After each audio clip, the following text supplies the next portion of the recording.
Sir ಹೇಳಿ ಶ್ರೀನಿವಾಸ್. ಒಂದ್ಸಲ workshop ಒಳಗಡೆ ಹೋಗಿ ಎಲ್ಲ ನೋಡ್ಕೊಂಬರ್ಲ ಸರ್? ಇದೇನು ಈಗ ಕೇಳ್ತಾ ಇದ್ದ ಶ್ರೀನಿವಾಸ್? ಎಲ್ಲ ಹೋಗ್ಬಿಟ್ಟು ನೋಡ್ಕೊಂಬನ್ನಿ.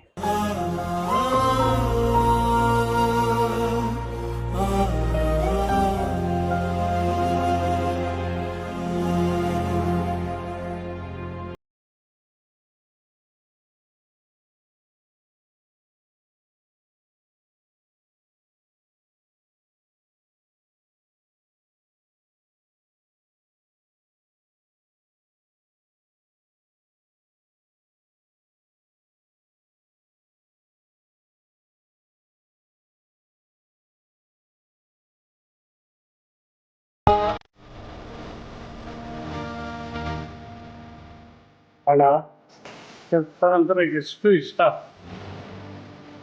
ಎಷ್ಟು ಗೌರವ ಕೊಡ್ತಿದ್ರಿ. ಜೀವನದ ವಸ್ತುಗಳನ್ನ ಮುಟ್ಟಿ ಮುಟ್ಟಿ ನೋಡೋದ್ರಿಂದ ಗೊತ್ತಾಗುತ್ತೆ.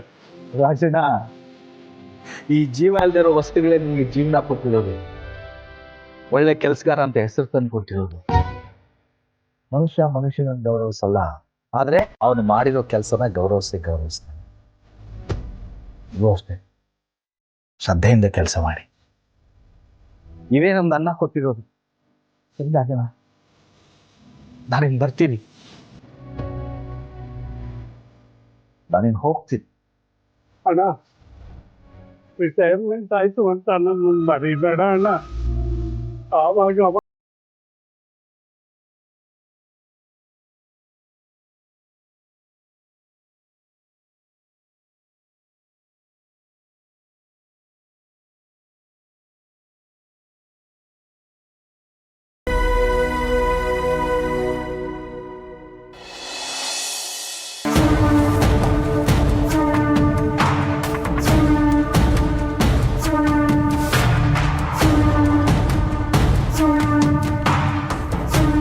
ರೀ, ಏನು ಯೋಚನೆ ಮಾಡಿದ್ರಿ? ಮುನ್ಸ್ವಾಮಿಯವ್ರ ಹತ್ರ ಮಾತಾಡಿದ್ರಾ? ಇಲ್ಲ ಕಣಮಿ, ನೇರವಾಗಿ ಆ ಹುಡುಗಿನೇ ಕರೆಸಿ ಇಲ್ಲೇ ಮಾತಾಡೋಣ ಅಂತ ಇವನಿ. ಅವ್ರ ಹತ್ರ ಕೇಳೋದು ಇವ್ರ ಹತ್ರ ಕೇಳೋದೆಲ್ಲ ಬೇಡ. ನೇರವಾಗಿ ಆ ಹುಡುಗಿ ಹತ್ರನೇ ಮಾತಾಡಿದ್ರೆ ಎಲ್ಲ ಸರಿ ಹೋಗ್ತದೆ.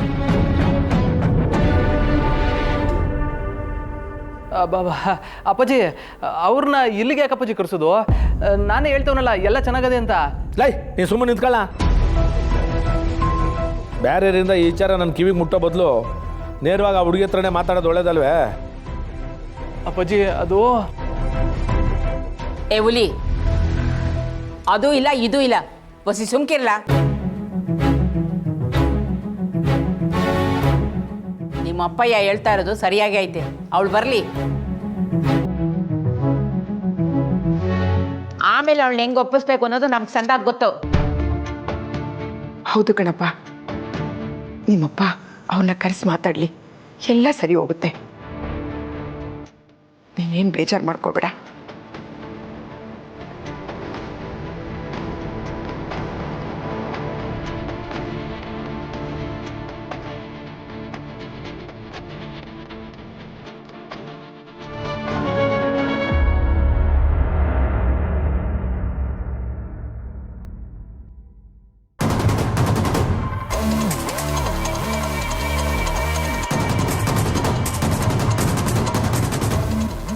ಸಿದ್ದು, ಮಾವ ತಮ್ಮ ರಾಜಕೀಯದ ಭವಿಷ್ಯಕ್ಕಾದರೂ ಈ ಮದುವೆನ ಮಾಡಲೇಬೇಕು ಅಂತ ಡಿಸೈಡ್ ಮಾಡ್ಕೊಂಡಿದ್ದಾರೆ. ಇನ್ನು ನಿನಗೆ ನಿನ್ನ ತಂದೆ ವಿರುದ್ಧ ನಿಲ್ಲೋದು ಬಿಟ್ಟರೆ ಬೇರೆ ಆಪ್ಷನ್ನೇ ಇಲ್ಲ. ನನಗೆ ಬೇಕಾಗಿರೋದು ಇದೆ ಅಲ್ವಾ?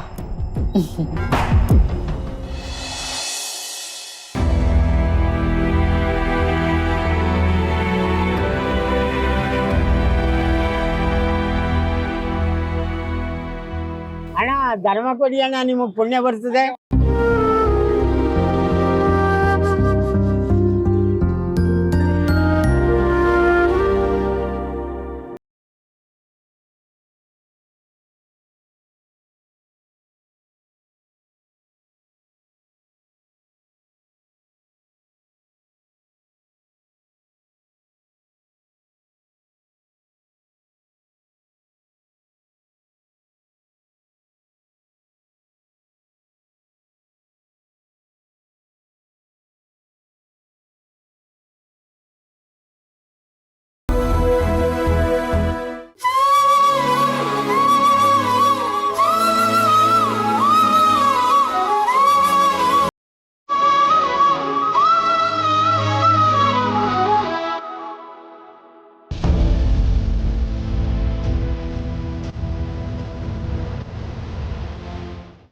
ಅಣ್ಣ ಧರ್ಮ ಕೊಡಿ ಅಂದ್ರೆ ನೀವು ಇದೆಲ್ಲ ಕೊಡ್ತಾ ಇದ್ದೀರಿ.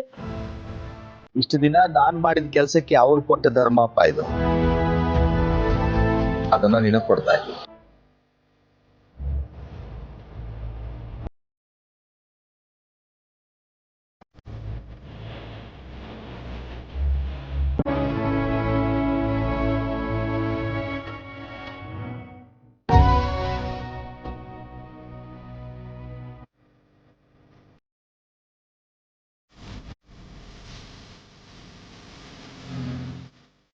ಈಗ ಮನೇಲಿ ಏನು ಹೇಳಿ? ಕೆಲಸ ಇಲ್ಲ ಅಂತ ಹೇಳೋಕ್ಕೂ ಆಗಲ್ಲ, ಇದೆ ಅಂತ ಹೇಳೋಕ್ಕೂ ಆಗ್ತಾ ಇಲ್ಲ. ನಿಜ ಹೇಳಿದ್ರೆ ಲಕ್ಷ್ಮಿ ತಡ್ಕೋತಾಳ? ಇಲ್ಲ, ಈಗ ನಾನೇನು ಹೇಳಬಾರ್ದು. ರಿಟೈರ್ಮೆಂಟ್ ಕ್ಷಣಗಳನ್ನು ಆನಂದದಿಂದ ಅನುಭವಿಸ್ಬೇಕು. ಆದರೆ ನಾನು ಮುಚ್ಚಿಡೋ ಹಾಗಾಗೋಯ್ತು. ಸರಿಯಾದ ಸಮಯಕ್ಕೆ ರಿಟೈರ್ಡ್ ಆಗಿದ್ರೆ ಈ ಪರಿಸ್ಥಿತಿ ಬರ್ತಿರ್ಲಿಲ್ಲ. ಈಗ ಕಳ್ಳರ ಥರ ಬದುಕೋ ಹಂಗಾಗೋಯ್ತು.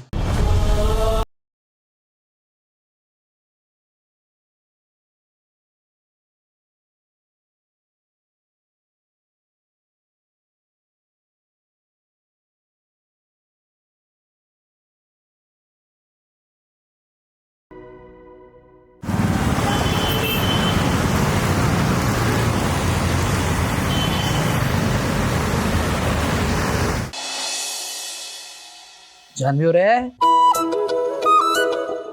ಜಾನ್ವಿ ಅವರೇ, ರೀ ಬಂದೆ ರೀ. ಏನಿಲ್ಲ, ಒಣಗಿರೋ ಬಟ್ಟೆ ಎಲ್ಲ ಮರ್ಸ್ಕೊಂಡು ಬರಕ್ಕೆ ಹೋಗಿದ್ದೆ. ಇನ್ನೇನು ಇದನ್ನು ಪ್ಯಾಕ್ ಮಾಡಿದ್ರೆ ಆಗೋಯ್ತು, ಹೊರಡೋಣ. ಯಾಕೆ ನನ್ನ ಹತ್ರ ವಿಷಯ ಮುಚ್ಚಿಟ್ರಿ? ಯಾವ ವಿಷಯ? ನಿಮ್ಮ ರಿಸಲ್ಟ್ ನಾಳೆ ಬರ್ತಿದೆ ಅನ್ನೋ ವಿಷಯ. ಅದು ನಿಮಗೆ ಗೊತ್ತಿತ್ತಲ್ಲ ಮೊದಲೇ. ರಿಸಲ್ಟ್ ಬರುತ್ತೆ ಅಂತ ಗೊತ್ತಿತ್ತು, ಆದರೆ ನಾಳೆನೇ ಬರುತ್ತೆ ಅಂತ ನನಗೆ ಗೊತ್ತಾಗ್ಬೇಕಪ್ಪ. ನೀವು ಹೇಳಬೇಕು ತಾನೇ? ಅಯ್ಯೋ ಪರವಾಗಿಲ್ಲ ಬಿಡಿ, ಹೇಗೋ ಆನ್ಲೈನ್ ಬರುತ್ತಲ್ವಾ, ಮನೆಗೆ ಹೋಗಿ ನೋಡಿದ್ರಾಯ್ತು. ಯಾಕೆ ಹಾಗೆ ಮಾತಾಡ್ತಿದ್ದೀರಾ ಜಾನ್ವಿ ಅವರೇ? ಅವತ್ತು ನಾನು ಹೇಳಿದ್ದಕ್ಕೆ ಇವತ್ತು ನಿಮ್ಮ ಮನಸ್ಸಲ್ಲಿ ಬೇಜಾರಿದೆಯಾ? ಅಯ್ಯೋ ಇಲ್ಲ ರೀ, ಯಾವ ಬೇಜಾರು ಇಲ್ಲ. ನೀವು ಹೇಳಿದ ಸರಿಯಾಗೇ ಇದೆ. ರಿಸಲ್ಟ್ ನೋಡೋದಕ್ಕೋಸ್ಕರ ಅಲ್ಲಿಂದ ಇಲ್ಲಿಗೆ ಬರೋ ಅವಶ್ಯಕತೆ ಏನಿದೆ? ಅಲ್ಲೇ ನೋಡೋ ಅವಕಾಶ ಇದ್ದಾಗ ಮನೆಯಲ್ಲ ಆರಾಮಾಗಿ ನೋಡ್ಬೋದಲ್ಲ. ನೋ, ನಾನು ಈ ಮಾತನ್ನು ಒಪ್ಪೋದಿಲ್ಲ. ಅಲ್ಲ, ಮನೇಲಿ ಕೂತ್ಕೊಂಡು ಮೊಬೈಲ್ ರಿಸಲ್ಟ್ ನೋಡೋದಕ್ಕೂ ಲೈವ್ ಕಾಲೇಜಲ್ಲಿ ನೋಡೋದಕ್ಕೂ ವ್ಯತ್ಯಾಸ ಇಲ್ವಾ? ನಾಳೆ ರಿಸಲ್ಟ್ ಡೇ, ನಿಮ್ಮ ಫ್ರೆಂಡ್ಸ್ ಎಲ್ಲರೂ ಕಾಲೇಜಿಗೆ ಬಂದಿರ್ತಾರೆ. ಅವನ್ನೆಲ್ಲ ನೋಡಬೇಕು ಅಂತ ನಿಮ್ಗೆ ಆಸೆ ಇಲ್ವಾ? ಮತ್ತೆ ಯಾವತ್ತು ಸಿಗ್ತಾರೋ ಇಲ್ವೋ ನಿಮಗೆ? ಅದು ಅಲ್ಲದೆ ರಿಸಲ್ಟ್ ನೋಡ್ಬಿಟ್ಟು ಎಲ್ಲರಿಗೂ ಸ್ವೀಟ್ಸ್ ಹಂಚ್ಬೇಕು ಅಂತ ನಿಮ್ಗೆ ಆಸೆ ಆಗ್ತಿಲ್ವಾ? ಅದೆಲ್ಲ ಬಿಡಿ, ಅದೆಲ್ಲದಕ್ಕಿಂತ ನನಗೆ ನಿಮ್ಮ ಖುಷಿ ಮುಖ್ಯ. ಅದು ಅಲ್ಲದೆ ನೀವು ಆಫೀಸಿಗೆ ರಜಾ ಹಾಕಿ ನನ್ನ ಜೊತೆ ಇರೋದು ನನಗೆ ಮೊದಲೇ ಆಗಲ್ಲ. ಇವಾಗಲೇ 3 ದಿವಸ ರಜಾ ಆಗಿದೆ. ಬಾಸೇ ಕೆಲಸ ಮಾಡಿಲ್ಲ ಅಂದರೆ ಅವರೆಲ್ಲ ಏನು ಮಾಡ್ತಾರೆ? ಯಥಾ ರಾಜ ತಥಾ ಪ್ರಜಾ ಅನ್ನೋ ಥರ ಆಗುತ್ತೆ. ಅದಕ್ಕೆ ಬೇಡ ಅಂತಿರೋದು. ಇವತ್ತು ನಾವಿಲ್ಲಿಂದ ಹೊರಡ್ತಾ ಇಲ್ಲ. ನಾಳೆ ನಿಮ್ಮ ಕಾಲೇಜ್ಗೆ ಹೋಗಿ ರಿಸಲ್ಟ್ ನೋಡಿಕೊಂಡು ಆಮೇಲೆ ಮನೆಗೆ ಹೋಗೋದು, ಓಕೆ? ಅಲ್ಲ ರೀ, ಅದು ಸರಿ, ನಿಮ್ಮ ಇಷ್ಟನೇ ನನ್ನ ಇಷ್ಟ, ಹಾಗೆ ಮಾಡಿ. ಸರಿ, ಹಾಗೆ ಮಾಡೋಣ.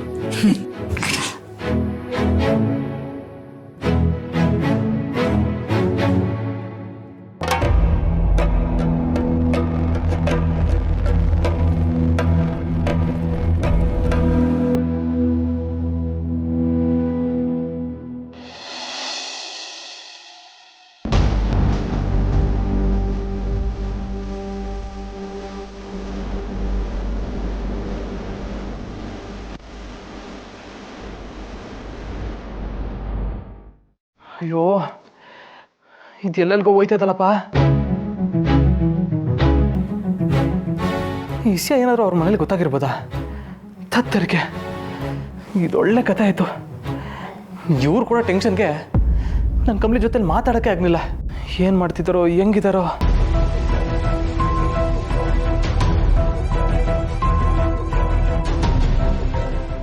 ಅವತ್ತು ದೇವಸ್ಥಾನದಲ್ಲಿ ಸಿಕ್ಕಾಗ ಮಾಮೂಲಿ ಹೆಂಗೆ ಇದ್ರು, ಹಂಗಾದ್ರೆ ಅವ್ರ ಮನೇಲಿ ವಿಷಯ ಹೇಳಿಲ್ವಾ? ಏನು ಮಾಡ್ತಿದ್ದಾರೆ? ಒಂದು ಫೋನ್ ಮಾಡಮ್ಮ.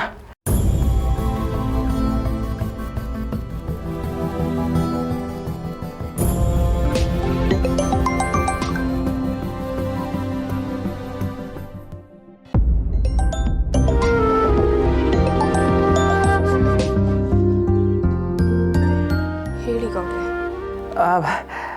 ಮೇಡಮ್, ಹೆಂಗಿದ್ದೀರಿ? ಮೊನ್ನೆ ಕಾಲ್ ಮಾಡ್ತೀನಿ ಅಂತೇಳಿ ಮಾಡಲಿಲ್ಲ. ಸಾರಿ ಗೌಡ್ರೆ, ಸ್ವಲ್ಪ ಕೆಲಸ ಇತ್ತು, ಅದಕ್ಕೆ ಮಾಡೋಕ್ಕಾಗಲಿಲ್ಲ. ಓ ಅದೇ ನೆನ್ನೆ ಮುದ್ದಮ್ಮನಿಗೆ ಸ್ಕೂಲ್ ಇತ್ತಲ್ಲ, ನೆನ್ನೆನಾದ್ರು ಮಾಡ್ತೀರಾ ಅಂತ ಅಂದ್ಕೊಂಡಿದ್ದೆ, ನೀವು ಮಾಡನೇ ಇಲ್ಲ. ಬೇಜಾರು ಮಾಡ್ಕೋಬೇಡಿ ಗೌಡ್ರೆ, ಹೀಗೆ ಕೆಲಸದ ಮಧ್ಯೆ ಫೋನ್ ಮಾಡೋಕ್ಕಾಗಲಿಲ್ಲ. ಹೋಗ್ಲಿ ಬಿಡಿ ಮೇಡಮ್. ಮಗಳು ಸ್ಕೂಲ್ಗೆ ಹೋಗಿದ್ಲಾ? ಖುಷಿ ಪಟ್ಲಾ? ಹಾಂ, ಹೋಗಿ ಬಂದ್ಲು. ಮೇಡಮ್, ನಿಮ್ಮ ಧ್ವನಿ ಯಾಕೋ ಒಂಥರ ಬೇಜಾರಲ್ಲಿದೆಯಲ್ಲ, ಏನಾಯಿತು? ಹಾಗೇನಿಲ್ಲ ಗೌಡ್ರೆ, ಯಾಕೆ ಹಾಗೆ ಕೇಳ್ತಿದ್ದೀರಾ? ಅದು ಹಾಗೆ ಮೇಡಮ್, ನಿಮ್ಮ ಧ್ವನಿ ಕೇಳಿ ನಿಮ್ಮ ಮನಸ್ಸಲ್ಲಿ ಏನು ನೋಡ್ತಿದೆ ಅಂತ ನಾನು ಹೇಳ್ಬಿಡ್ತೀನಿ. ಏನಾಯ್ತು ಮೇಡಮ್? ಅದು ಯಾವ ಜನ್ಮದ ಪುಣ್ಯನೋ ಏನೋ, ನೀವು ನನ್ನನ್ನು ನನಗಿಂತ ಚೆನ್ನಾಗಿ ಅರ್ಥ ಮಾಡ್ಕೊಂಡಿದ್ದೀರಾ. ಥ್ಯಾಂಕ್ ಯು ಗೌಡ್ರೆ. ಆದರೆ ಈಗಿನ ಪರಿಸ್ಥಿತಿನಲ್ಲಿ ನಾನು ಏನೂ ಹೇಳ್ಕೊಳ್ಳೋ ಹಾಗಿಲ್ಲ. ಸಮಯ ಬಂದಾಗ ನಾನೇ ನಿಮಗೆ ಹೇಳ್ತೀನಿ.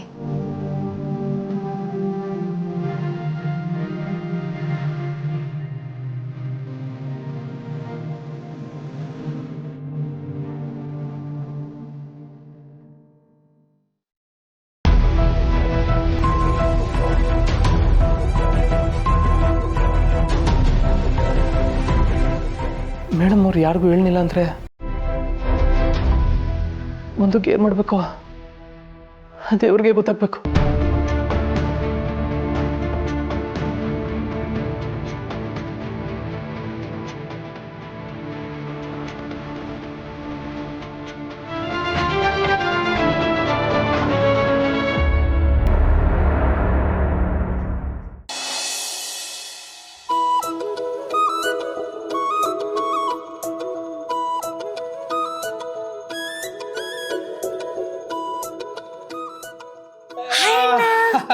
ಬಂದ್ಯಾ? ನೀನ್ ದಿನ ಇಷ್ಟೊತ್ತಿಗೆನ ಬರೋದು?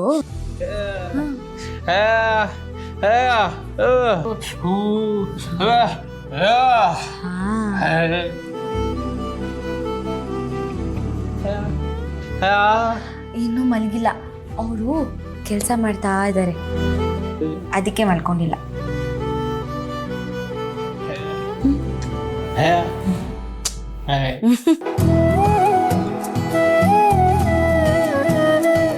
ಇದೇನು ಇದು? ಹೊಸ ದಾರ ಎಲ್ಲ ಕಟ್ಕೊಂಡ್ಬಿಟ್ಟಿದ್ಯಾ? ಯಾರು ಕಟ್ಟಿದ್ದು? ಏ ಕಳ್ಳ, ಚೆಲುವಿ ಕಟ್ಟಿದ್ದ? ಆಹಾ, ನಾಚಿಕೆ ನೋಡು. ಅವತ್ ನೋಡಿದ್ರೆ ಖಡ್ಗ ಕೊಟ್ರು ಅಂದೆ, ಇವತ್ ನೋಡಿದ್ರೆ ದಾರ ಕಟ್ಟಿದ್ರು ಅಂತಿದ್ಯಾ? ಯಾಕಂತೆ ಕಟ್ಟಿದ್ದು? ನೀನ್ ಬೇಗ 3 ಗಂಟೆ ಹಾಕ್ಲಿ ಅಂತನಾ?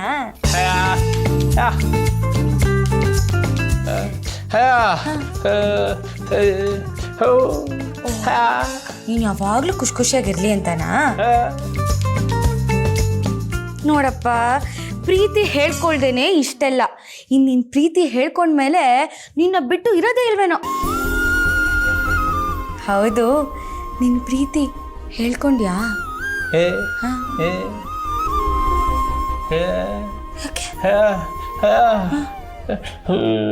ಅದೇ ಮತ್ತೆ ಬಾರಿಸ್ತೀನೊಂದು ಭಯ ಅಂತೆ. ಯಾಕೋ ಭಯ? ಅವ್ರೇನ್ ಹುಲಿನ ಸಿಂಹನ? ನೀನ್ ಅವ್ರ ಹತ್ರ ನಿನ್ ಪ್ರೀತಿ ಹೇಳ್ಕೊಂಡ್ರೆ ಸರಿ, ಇಲ್ಲ ಅಂದ್ರೆ ನಾನೇ ಹೋಗಿ ಹೇಳ್ತೀನಿ. ಸರಿ. ಅಲ್ಲ, ಅವ್ರು ನಿನಗೆ ದಾರ ಕಟ್ಟಿದಾರಲ್ವಾ, ನೀನ್ ವಾಪಸ್ ಅವ್ರಿಗೆ ಏನ್ ಕೊಟ್ಟೆ? ಏ ಮೋಸ ಕಾಣೋ ಅಣ್ಣ. ನೀನ್ ಚೆನ್ನಾಗಿರ್ಲಿ ಅಂತ ಅವ್ರು ನಿನಗೆ ಇಷ್ಟೆಲ್ಲ ಮಾಡಿದ್ಮೇಲೆ ನೀನೇನಾದ್ರೂ ಕೊಡ್ಬೇಕು. ಹೋಗಿ ಕೊಡು ಏನಾದ್ರು.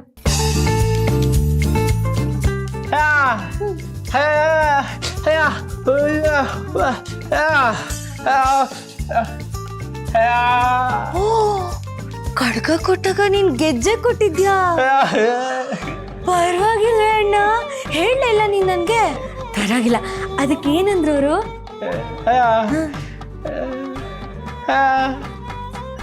ಥ್ಯಾಂಕ್ಸ್ ಅಷ್ಟೇನಾ? ಬೇರೆ ಏನಾದ್ರು ಹೇಳಿರ್ತಾರೆ ಅನ್ಕೊಂಡಿದ್ದೆ. ಇವಾಗ ಅವ್ರು ನಿನಗೆ ದಾರ ಕಟ್ಟಿದಾರಲ್ವಾ, ನೀನು ವಾಪಸ್ ಏನಾದರೂ ಕೊಡು, ಅವ್ರಿಗೆ ಇಷ್ಟ ಆಗುತ್ತೆ. ಹೆಣ್ಮಕ್ಳಿಗೆ ಬಳೆ ಗೆಜ್ಜೆ ಅಂದರೆ ಇಷ್ಟ. ನೀನು ಹೇಗೂ ಗೆಜ್ಜೆ ಕೊಟ್ಬಿಟ್ಟಿದ್ಯಾ, ಒಂದು ಕೆಲಸ ಮಾಡು, ಬಳೆ ಕೊಡು. ಆಗ ಅವರು ಹಸಿರು ಗಾಜಿನ ಬಳೆಗಳೇ ಅಂತ ಹಾಡ್ತಾರೆ.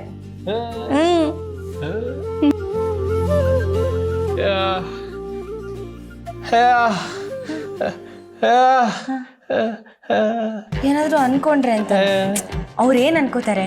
ಅವ್ರು ನಿನಗೆ ದಾರ ಕಟ್ಟಿದಾಗ ನೀನೇನು ಅನ್ಕೊಂಡೆ ಅದೇ ಥರ ಅವರು ಅನ್ಕೋತಾರೆ. ನೀನೇನು ಯೋಚನೆ ಮಾಡಬೇಡ, ಏನಾದರೂ ತಗೊಂಡು ಹೋಗಿ ಕೊಡು, ಸರಿನಾ?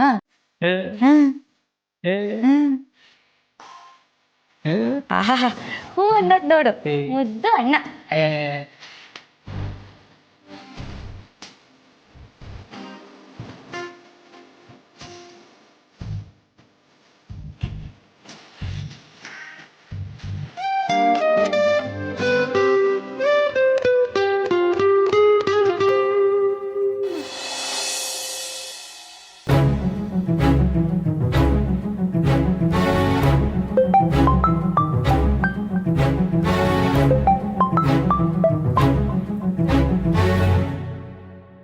ಹಲೋ ಹಲೋ ಗೌಡ್ರೆ, ಇಲ್ಲೊಂದು ದೊಡ್ಡ ಅಡ್ವರ್ಟ್ ಆಗೋಗಿದೆ.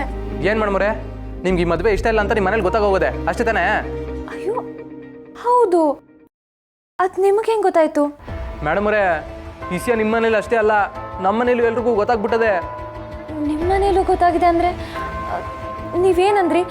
ನಿಮಗೂ ಈ ಮದುವೆ ಇಷ್ಟ ಇಲ್ಲ ಅಂತ ಹೇಳಿದ್ರಿ ತಾನೇ? ಹ್ಞೂ, ಬಂದ್ಬಿಡಿ. ನಾನೇನು ಹೇಳಲಿಲ್ಲ, ನಾನೊಂದು ಹೇಳಿ ನೀವೊಂದು ಹೇಳು ಹಂಗೆ ಆಗ್ಬಾರ್ದು ಅಂತ ನಮ್ಮಿಬ್ರು ಚೆನ್ನಾಗಿದ್ದೀವಿ ಅಂತ ಹೇಳುವನಿ. ಅಯ್ಯೋ, ನಾನು ಹಾಗೆ ಹೇಳಿದೆ. ಅದು ಸರಿ, ಈ ವಿಷಯ ಎಲ್ರಿಗೂ ಹೇಗೆ ಗೊತ್ತಾಯ್ತು? ನೀವು ಯಾರು ಹೇಳಿದ್ರಾ? ಈ ಗಂಡು ಮಕ್ಳನ್ನ ನಂಬಕ್ಕಾಗಲ್ಲ, ಫ್ರೆಂಡ್ಸ್ ಗ್ಯಾಂಗು ಅಂತ ಹೇಳ್ಕೊಂಡು ಬಾಯ್ ಬಿಟ್ಬಿಡ್ತಾರೆ. ವಾ ಮೇಡಮ್ರೇ, ಸುಮ್ಕಿರಿ, ನಾನು ಹಂಗೆಲ್ಲ ಹೇಳುವುದಿಲ್ಲ. ನೀವೇ ಅಲ್ವೇ ಯಾವಾಗ ನೋಡಿದ್ರು ಒಟ್ವಟ ಅನ್ನೋರು. ನೀವೇ ಯಾರಿಗಾರು ಹೇಳ್ಕೊಂಡಿರ್ತೀರಿ, ಅವ್ರು ಸೀದಾ ನಮ್ಮ ಮನೆಗೆ ಬಂದು ಬತ್ತಿ ಇಟ್ಬಿಟ್ಟು ಹೋಗವ್ರೆ. ಏನ್ರಿ ನೀವು ಹಿಂಗಂತೀರಾ? ನಾನು ಯಾರಿಗೂ ಹೇಳ್ಕೊಂಡಿಲ್ಲ. ಅಯ್ಯೋ, ನಾಳೆ ನಿಮ್ಮ ಮನೆಗೆ ಬೇರೆ ನನ್ನನ್ನು ಕರೆದಿದ್ದಾರೆ. ಏನು ಹೇಳ್ತಾರೋ ಏನೋ. ಅದೇ ನಂಗೂ ತಲೆ ಬಿಸಿ ಆಗಿ ಕೂತದೆ ಮೇಡಮ್ರೇ.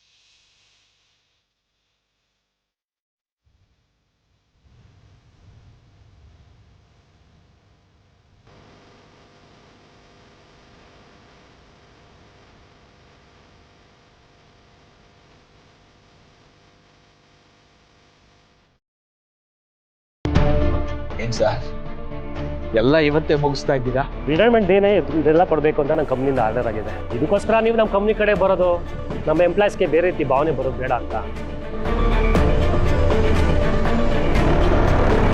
ರೀ ಲಕ್ಷ್ಮಿ, ರೀ, ನಾನು ಎಷ್ಟು ಹೇಳಿದ್ರು ನೀವು ಮರ್ತೋಗ್ತೀರಾ ಅಲ್ವಾ? ಏನು? ಎಲ್ಲಿ ನನ್ನ ಹೋಳಿಗೆ? ಅಯ್ಯೋ ಲಕ್ಷ್ಮಿ, ಅದು ಕೆಲಸದ ಒತ್ತಡದಲ್ಲಿ ಮರ್ತೇ ಬಿಟ್ಟೆ, ಕ್ಷಮಿಸ್ಬಿಡು. ನನಗೆ ಗೊತ್ತು ರೀ, ನಿಮಗೆ ಕೆಲಸ ಒಂದು ಬಿಟ್ರೆ ಏನೂ ನೆನಪಿರೋಲ್ಲ. ನನಗೆ ಗೊತ್ತಿತ್ತು ನೀವು ಹೀಗೆ ಮಾಡ್ತೀರಾ ಅಂತ, ಅದಕ್ಕೆ ವೆಂಕಿ ಕೈಯಲ್ಲಿ ತರಿಸಿದ್ದೀನಿ. ಅಂದ್ರೆ ನಾನು ಮರ್ತೋಗ್ತೀನಿ ಅಂತ ನಿನ್ಗಾಗ್ಲೇ ಗೊತ್ತಿತ್ತಾ? ನಿಮ್ಮ ಜೊತೆ ಇಷ್ಟು ವರ್ಷ ಸಂಸಾರ ಮಾಡಿದ್ದೀನಿ, ನೀವು ಯಾವಾಗ ಹೇಗಿರ್ತೀರಾ ಅಂತ ನನಗೆ ಗೊತ್ತಿಲ್ವಾ? ನೀವೇನಾದ್ರೂ ತರೋರಾಗಿದ್ರೆ ನನ್ಗೊಂದು ಫೋನ್ ಮಾಡ್ತಿದ್ರಿ. ನೀವು ಫೋನ್ ಮಾಡ್ಲಿಲ್ಲ ಅಂದ್ಮೇಲೆ ಅದನ್ನ ಮರ್ತಿದ್ದೀರಾ ಅಂತ ತಾನೇ ಅರ್ಥ. ಸತ್ಯ ಲಕ್ಷ್ಮಿ, ಮನಸ್ಸಲ್ಲಿ ಏನೇನೋ ಆಲೋಚನೆ ಇದ್ರೆ ಏನೂ ನೆನಪಾಗಲ್ಲ. ಪರವಾಗಿಲ್ಲ, ಕಾಫಿ ಕುಡೀರಿ, ಏನು ಯೋಚನೆ ಮಾಡಬೇಡಿ.